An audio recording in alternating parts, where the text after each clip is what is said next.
And there's a couple of things. So we'll get to the hitters in a minute. Here's my read of it. The Guardians knew that they still had some questions in their starting rotation.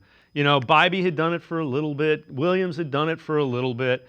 The way you win playoffs is by having good pitching. Your pitchers, and we'll get into this is a whole flip side. So I think they had some questions. Were their starting pitchers going to take a step? But man, they have nothing in the system relative to offense.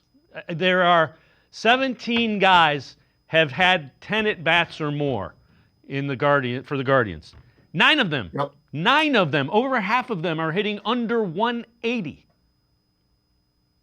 Complete joke. It's an embarrassment to the organization. They can develop pitching, they can draft pitching, they can acquire pitching.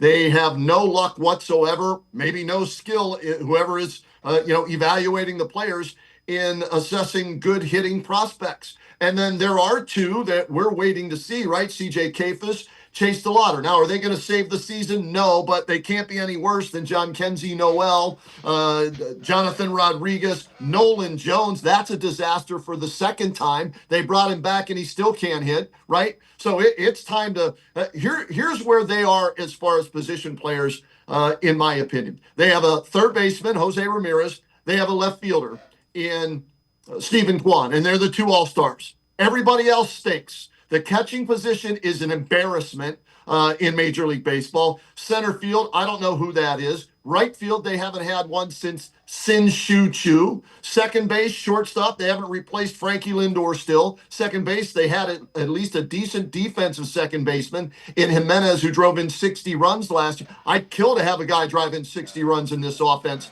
this year. So that's a hole. First base, the aging Carlos Santana. I'd trade him as well before the trading deadline and get at least a prospect for him. And just let Kyle Manzardo play, because you traded for him hoping he'd be your future first baseman. He's hitting home runs. The average is not where you want it to be, but let him play. Hey, you're letting Nolan Jones play every day almost. Why not let Kyle Manzardo play? Enough with the platoon stuff in right field and first base. Let these young guys play. Call up DeLauter, put him in right field, see what he can do. See, I think what they're telling you by not calling up DeLauter and Kafis, there's still holes, major holes that will get exposed. If one of them or but are they any worse, David, than what's swinging the bat? John Kenzie Noel deserves to be up here over Chase DeLauter. Well, here's the I'm problem. Not buying that at all. You want to know the problem? Kenny's hitting 220 against AAA pitching, so he's got a hole in his swing. And if minor leaguers are finding the hole in his swing, major leaguers are going to drive a truck through it. The bigger problem is whatever you're doing to identify hitters, stop it. Go 180 degrees, because you can't do it. I agree. I agree with you there. They need to revamp how they're evaluating hitters. I don't know if it's sabermetrics, analytics. I go by the eye test, right? Now, what I've seen when DeLauter might be Russell Branyan for all we know, right? When Russell would hit it, he'd hit it a ton, right? It would go into orbit, but he struck out 3 out of 4 at-bats, 4 out of 5 at-bats. But when he made contact, he crushed the ball. So I at least want to show me to appease me that DeLauter does have holes in his swing and that he belongs down at AAA. But again, can't be any worse than Rodriguez, $146, Noel, $146. I mean, come on, those guys they've given them their chance. Now bring up DeLauter or Kafis, or both for that matter. Put one in center, put one in right, and show us that you know what you were talking about by letting them play. And if they fail, you can say, see, we told you they weren't ready, but at least you gave them a chance. Maybe one of them gets hot. You never know.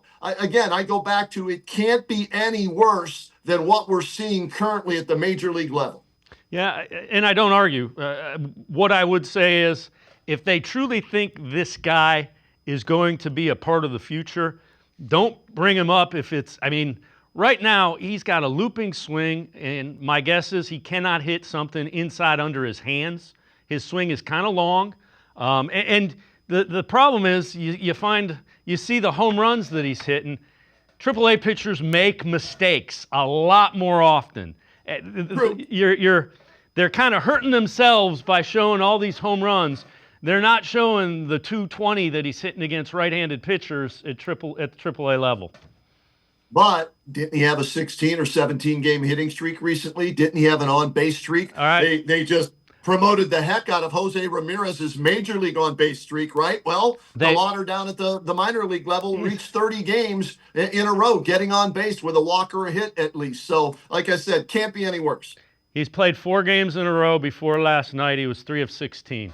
So they're trying to build them up, and those are the things they're looking at. And again, I'm not defending them. It's a mess. You've got to find a way to get offense because you're wasting young starting pitching that's getting pretty good. They're young, but they're the best they have at the minor league system, right? Yes, that's the sad part. That's where I'm going. Best, so that's where I'm going. I have to at least call them up until I get replacements, and that's why you trade Clase. That's why you trade Santana and whoever else. Shane Bieber. Here's the thing. I don't know if this bothers you, David, but Matthew Boyd. Have you seen what Matthew Boyd has done this year after helping the Guardians get to the ALCS last year? Yep. Right? He beat us the other day. This guy is making $12.5, $13 million over 2 years, $29 million over 2 years, so 14.5 a year.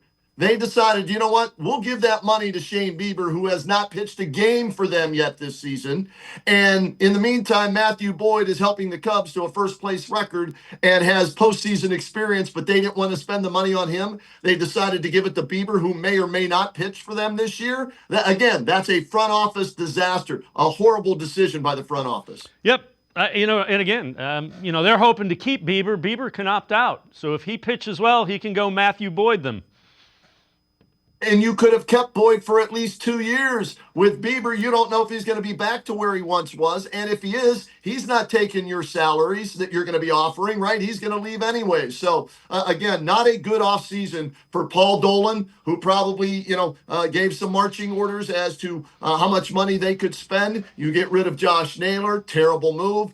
30 home runs, 100 RBIs last year. You get rid of Jimenez. Platinum gloves, 60 RBIs last year. You don't bring back Matthew Boyd. They had a team that was within 3 games of getting to the World Series last year, and they subtracted from it. They did not add to it, and that's on the ownership and the front office. End of story.